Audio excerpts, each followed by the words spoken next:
Okay, welcome everybody. This is I'm Dave and Becky Sattler, and we are excited to be with you guys today for World Tour. So we're gonna just kind of jump right into it. We had a couple of questions we wanted to cover at the very beginning. So first off, question we're gonna ask Becky here. Okay, how do you stay motivated when someone says no? So you're out sharing the opportunity, and someone says no. How do you stay motivated? Well, our topic that we're supposed to be talking about is building your future. And I think that exactly is how I have done it in the past. When I look to the future at what I'm trying to build or what I'm aiming to create, and I kind of have that purpose or that vision or even just that big goal for what I'm aiming for, then the little small road bumps in the way, they don't stop because I have enough momentum going towards my bigger goal that it helps carry me through. Because I remember when I would remember one specific time. I mean, there's been tons of times where I wanted to quit, but this one time in specific, I was doing follow-up calls and I was getting a whole lot of no's. And so how did I keep going when people would tell me no? Again, we had this big, huge goal to get rid of student loan debt. And because I had that goal that was so much bigger than just today or tomorrow, it was so much more into the future that it helped me just keep pushing through. Nice. So I think if you have a vision of where you're going and that why that we talk about, or even just a purpose or a goal that you're aiming for, and you can envision that future for yourself, then I think that's where a lot of my momentum comes from to keep going. Nice. So I like to use the term speed bump, right? And so if you have that vision and you're kind of just looking ahead, I guess, then a no is just a speed bump. It's not deflating and you don't go home crying. Well, and you have to realize and remember that you're not the only one to get a no. And it's not a sign that you're bad at this or that you should quit or that you're never going to amount to anything within Scentsy. It's normal, it's natural, and it happens to all of us at one time or another, or time and time again, it's normal. It's part of the process. Well, I've heard her say before, talking about how, like, if you're at a restaurant and somebody comes by and offers you a refill on your coffee or water or whatever it is, it's perfectly fine to say no, right? And you're not afraid, nor is the waiter or waitress offended if you said no, because they're just like, it's fine, whatever. And so the opportunity isn't for everybody. It's kind of what you're saying with that, right? But yeah, it's not for everybody. So they are going to say yes and no and have the opportunity to say yes or no. Okay, cool. Okay, next question I want to cover. How do you personally initiate and continue conversations with prospective team members? Well, it kind of depends on the scenario and who they are, but I think my favorite way is every day dripping it. So it's kind of like a commercial. They show you the life that you could have if you were using this kind of laundry detergent, or if you were wearing these clothes from this store, then all of a sudden you'll be dancing in the streets, So I think it's that same type of dripping every day of why my life is better with Scentsy in it. So it's kind of more like the walking billboard idea. Instead of like doing a hard sell, it's little drips every day of, I don't necessarily say I get to take my kids to the park because I work a Scentsy business, but people can infer that because they see the kind of life that I get to live and they say, oh, I want that. And then I can initiate those conversations. So I think the initiating, like the initial underlying, is just living a lifestyle of sharing what Scentsy has done for me, but in a non-sharing way, if you will, like in a non-advertising way, just showing my life and letting people in so that they can see what my life looks like. And then when they ask questions, or even when it's in conversations, then I can be like, yeah, well, guess what? My Scentsy business did this, or guess what I get to do because of my Scentsy business, or, they will see it and they will think, oh, I want to go on trips, or I haven't had this date night with my husband in forever. And, or like for us, one of the first things we did was pay off our student loans, and that was one of our goals. So if somebody's watching me pay off my student loans, even if I don't say thanks to Scentsy, people know that I sell Scentsy, so they're going to be able to infer, or then I can, when I talk to them on a regular basis, I can say, this was because of my Scentsy business. And obviously, anytime, especially online, anytime that we specifically state some income that we have or something we've been able to do because of Scentsy, we always have to include that income disclosure statement so that they know that it's not just a given that you join Scentsy. And so we need to make sure as Scentsy consultants that we're keeping all of that legal, as it should be. But don't be afraid to share things like that. And even if you think, well, it was only $100 that I made this month, what difference would that make in somebody's life? What would I share about that? Well, there was a time in our life when we needed Christmas money, and we were barely making ends meet to live, but we needed an extra $100 for Christmas. And so $100 literally would have changed our lives at that point. So again, or maybe somebody can't afford diapers or getting milk. So it's, again, those little small things that you think, if I didn't have Scentsy, you know, what would not be happening in my life? And then sharing that, because then others can see and put themselves in your shoes and say, oh, well, it is hard for me to afford diapers. Maybe I should do Scentsy too. So yeah. Well, and that's a good idea, right? So, and I know we've done trainings on that before where you would actually encourage people. So if you're watching right now, one thing that they might do is pause for a bit and write down some of the ways that Scentsy's blessed their life, right? Like, so, I mean, when we did it before, we wrote down, you know, Scentsy took our family to Alaska, or Scentsy's allowed honeymoons, or, you know, spouse trips, or whatever it is. Those paid off our student loans. Yeah. So get out your paper and write now 5 different things that you can think of in your life. And even if you think they're small or insignificant, I paid for diapers this week. That's beautiful. Somebody else isn't able to pay for diapers this week. Yeah. So write down your 5 things right now and go. And then come back to us. Welcome back. And so the other thing, so after you got those down, then the other thing we talked about was that you would initiate that conversation with them. But I think one of the things we wanted to talk about first was the mindset going into it, right? As we were discussing this before, one of the things we talked about was stop recruiting and start sharing the opportunity. What do you think that difference means? Or how would you summarize that, I guess? Stop recruiting and start sharing. Well, one thing that you brought up was the mindset or the feeling of recruiting is that I need to go out and I need to recruit so many people so that I can get a promotion or so that I can grow my team. And it feels like it's arrows in and it's self-centered basis, when it's not about you. It really isn't, and it can't be. It has to be about, what does Scentsy have that would help them? What problem in your life has it helped? And therefore they might have those same problems, and how can Scentsy help them? So again, it has to be about the opportunity for you. It's like, if I have something and I'm sharing it with him, that's because I'm thinking it will benefit him, not because I'm trying to have it benefit me. And I think that's the difference in wording that you're looking for, was that recruiting, it's all about me trying to make numbers or trying to make more money so I'm growing a team. And it just feels really kind of gross. And it's the same actions, because you do need to build a team. But if I'm sharing the opportunity, I'm still going to recruit them and sponsor them onto my team, but it comes from a different mindset of, I have something really cool and I want to share it with you. And I want to help you have what I have in my life.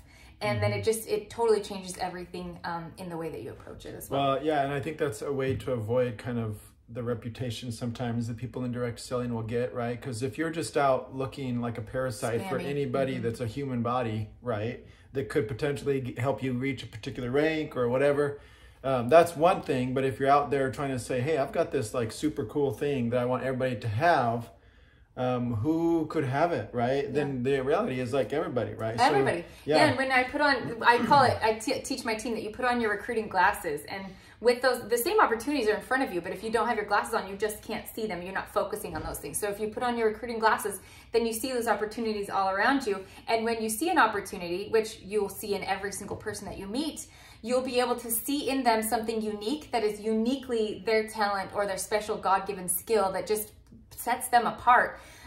It might just be that they're warm and charismatic and people are pulled to them. It might be that they're really good at graphics online, or it might be that they're really creative, or it might be that they really like people and they're really social, whatever it is. It might be that they're even just really organized. You will be able to see and train your eyes to see that talent in others, and then that can be part of the gift with the opportunity that you can share with them.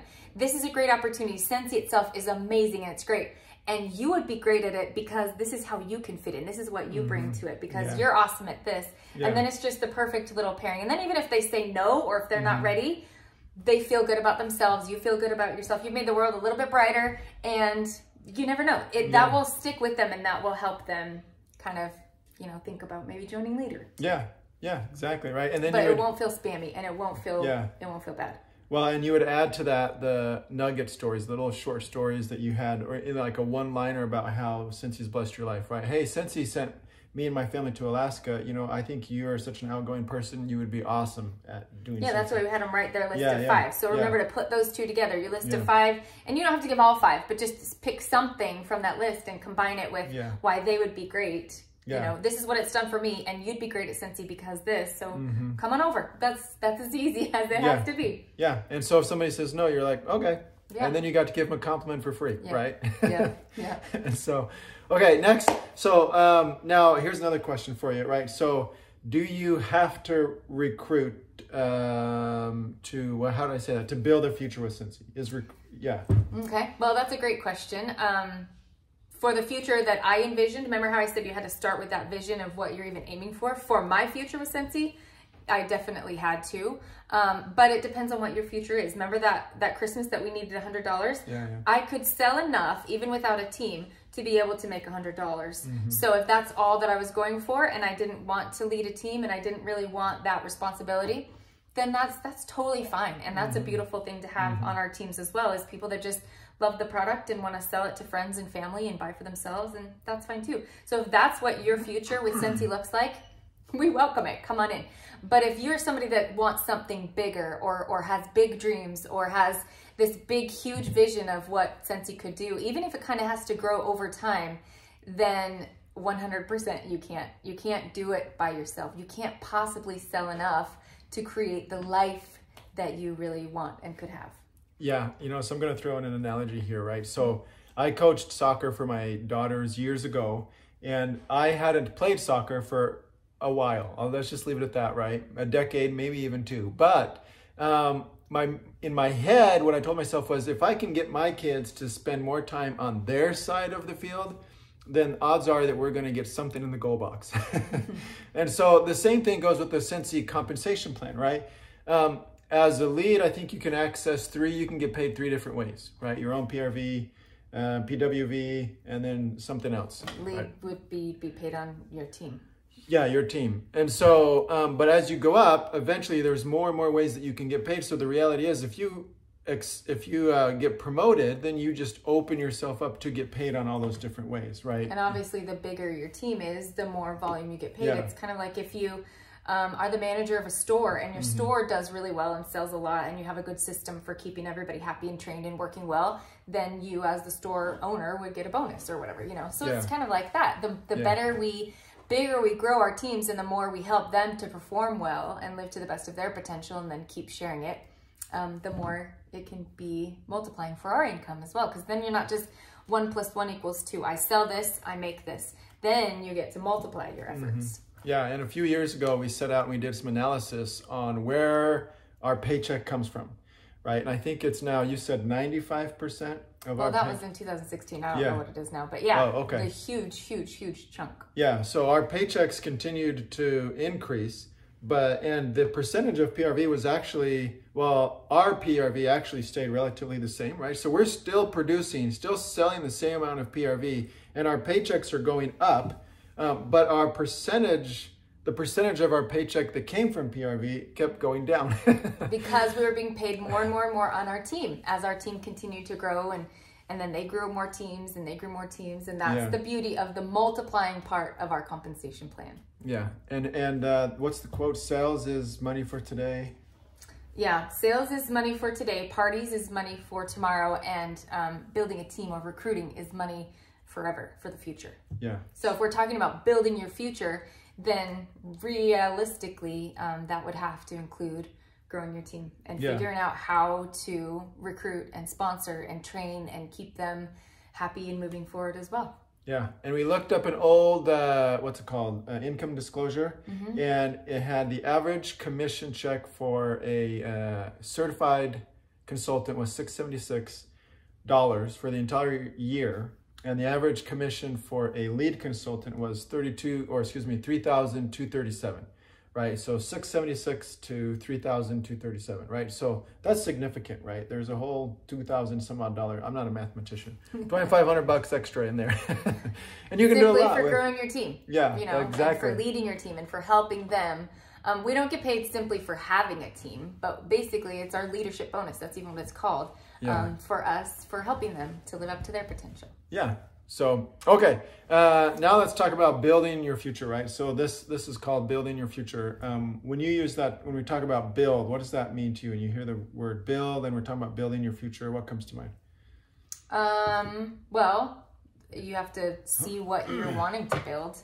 The plans to create a playhouse or a little fort would be different than a big, huge luxury hotel resort, you know what I mean? So I think to build, you have to, again, have that vision of what you want it to look like and what it'll take to get there, you know? And then you create that in your mind, and then you will have the right, then you fill in the right tools. But again, the thing that I love is that if you have that vision of what type, you might want a beautiful log cabin in the woods on the lake. You might want a high-rise in New York, which would look very different in materials and size and resources. You might want just a beautiful house in the suburbs. And that gets to look different for everybody, but you have to have that vision that you really can make something beautiful, and then you can find the different tools to help make that happen along the way, because the way that I would build a business is going to be different than the way that you would build a business, because I might need different tools, and I bring different innate tools within myself and different ways to do it. So I think when I think of building, it's something that's going to stand the test of time. And not just something that I just quickly throw together. But if I want a building, then I need to make sure that it's you know, there for the long haul. Yeah, I think one thing I like that she said was that, and that we talked about earlier, was also nothing is made before it was imagined, right? And so that means you have to kind of, like she said, see it in your mind's eye, right? And even some people will do, what's that called? Dream boards, right? Where you'll put down different things that are part of your dreams and what you want. Right, so building out that future, just visualizing it, yeah. And that's what I love. Like, that's exciting, because we literally get to create and build the future of our own desires. You know, if you want, like I said, something different than would look different than my future, well, the commonality is that money usually takes that that same requirement, but you can build what you want. You can build the life that you want it to. Maybe that means tons of money. Maybe that means more freedom. Maybe that means retirement that you don't have to worry about. It gets to be what you want it to be, and it can be, you know, something that's the future you imagine. But you have to, you get to dream big to make it a reality. Yeah. Now, and we've been doing this for quite some time now, 14 years, right? And I think next month, so just shy of 14 years. Wow, that's a teenager. Full-on teenager. So one of the things I think that's I think what we've seen as well, so oftentimes what happens is, you know, this is build your future, but a lot of times we talk about the future part, the dream board, we'll put that all on there, but we forget that building, like anything, is a process, right? There's foundational work, then you put up the studs, and then you put down this, and then you put down that, you do all these different things, and to get the house or whatever that you want, there's work involved in it, right? So not only are you imagining, which I think sometimes people might just stop there and they'll say, oh, I made my dream board, I'm good, right? But they forget that there's that daily effort, right? And consistency in getting out and doing it. And to the earlier question we had at the very beginning was, well, if you're doing that consistently, what do you do when there's setbacks? Well, that's where it comes down to the mindset, right? And the reminder of what you're building. Yeah, exactly. You know, if you keep that blueprint in your mind of where you're going, yeah, there's a setback. You know, there's a delay of lumber because there's a shortage of lumber right now.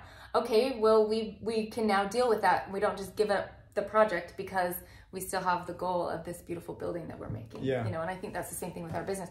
And for me, when I started, I just had our third baby and we had tons of student loan debt. You were starting a business of your own because you just graduated from grad school, and we had 2 toddlers. So we had like a 3-year-old and a 1.5-year-old and a newborn. And no money. And so we were figuring out how to make that happen, but how to keep my priority personally, that was to not miss out on their childhood and not go crazy or not leave them and leave the home to go have to get a job just because I just didn't want to. So you reminded me of something when I was working on it, and when I would get frustrated with how long it was taking me, and when I was kind of trying to figure out that balance and harmony between my personal priorities and keeping my business running. Yeah. And did you want to share about that? Well, yeah, you can go ahead. I think, was it the 5-year plan? Is that what you're talking about? Yeah. So we were just talking about the benefits of giving yourself like a 5-year plan. Because I was getting frustrated. I had a set timeline in my mind that I didn't even know, but I saw other people working faster, and I saw the potential of the business, that if I just could put a little bit more time into it or just do a little bit more. But again, it was that struggle inside because I didn't want to. So I was already working during nap times and as the kids would go to bed and in the early mornings. But as I struggled with that internal struggle of, you know, am I doing enough, and how do I want to make this more? He helped me remember that my long-term vision of the future that I was wanting, as well as the present that I wanted to do, and marrying that balance means I started with he helped me see the long-term vision of, I'm not sprinting, I'm in a marathon. So the pace can be different. The snacks that you have to bring along is different, because again, it's a long-term vision. So again, I'm going to have these little bumps, but right now it's just an uphill battle, because again, it's the long version. I'm on a long journey, not just a trip across the street. You know? Yeah, so I think once you start with that in mind, that I'm in it for the long haul, you're not just going to look back after 6 months or even a year or even 2 and just be like, oh, this is going really slow, because mine was slow. It was slow and steady. Yeah. But that's okay, because again, we were on the 5-year plan. I'd already started with the mentality that I'm going to give it a go for a good solid time, to give it time to bloom slowly, especially the way that I was doing it with, you know, my kids at home. Yeah, and there's a lot of things I think I like about that 5-year plan, is that it, like she said, it keeps you, it eliminates comparison, right? Which is just, it's a bad thing, right? Because someone's going to come in, there's going to be people that come in after you, and are going to accelerate, and they're just going to go gangbusters. And hey, and that's their dream. That's awesome. How that, that's fantastic. Yeah, I think what Becky's really referring to is that it keeps you, you know, lined up with your values, right? So if that is, hey, you know, I want to do this in 3 months, fantastic, right? Darn it, there's something I was going to say. Oh, in 5 years, it might seem like a long time, but I think, you know, how many people go to college for 4 or 5 if you're me, and 7 if you're Tommy Boy, and you walk out and you don't have a job, right? Or you can't get a job, or you're not making the income that you want. And so I think basically the point here is that it is a process. You're literally making something out of nothing, right? When you walk up to a lot and you buy dirt, right? There's nothing there. So if you build a house, you're making something where there's nothing. And so that's what you're doing. So give yourself a break and recognize that, yeah, you're literally building something, and you're your own boss. And so don't be hard on yourself. Be the kind of boss to yourself that you would want to have for you. But don't give up on your project just because it's taking longer, or because, you know, there have been some setbacks, because again, you're a long-term contractor. Yeah. So, okay. So, okay. Next, I think, so we've talked about, a couple of the questions at the beginning, right? How do you kind of keep on going? What do you say when people say no? We've talked about some of those things. We've talked about building a business. We've talked about some of what it is to why build a business, or why to share the opportunity. I think, is there anything else as we kind of wrap this up here? I think that's everything that we wanted to talk about. I don't really know where you're going. Yeah. Well, so, no, I think that's it. Is there anything else you're looking for? No, I think that's it. We could talk about the importance and the blessings of building your team wide, and so then they can go deep. And I mean, we could go into the nitty gritty. Is there anything else you think that? I think the biggest thing for me is just remembering that vision of what I was wanting to build, what I was aiming for. You can call it your why, you can call it your purpose, you can call it your big goal, but whatever it is, whatever that looks like for you, figuring that out. They say your why should make you cry. Just again, something that touches deep down inside your purpose and your own personal identity. And that is what helps you really build your future with Scentsy. Because again, a future with Scentsy has to take time, but it also takes consistent effort, and it takes pivoting sometimes. And my business does not look like I ran it, you know, 14 years ago. Facebook and social media didn't even exist back then, you know, like meaning as entrepreneurs, we get to kind of change and ebb and flow more like a river. And that's the exciting part of it. And especially if we realize where we're going in the end, then that really helps. Yeah. And I think, you know, I guess one thing I would add there is, you know, we came across a quote as we were preparing this. Sorry, I'm not going to talk like that all the time, but I had to that time.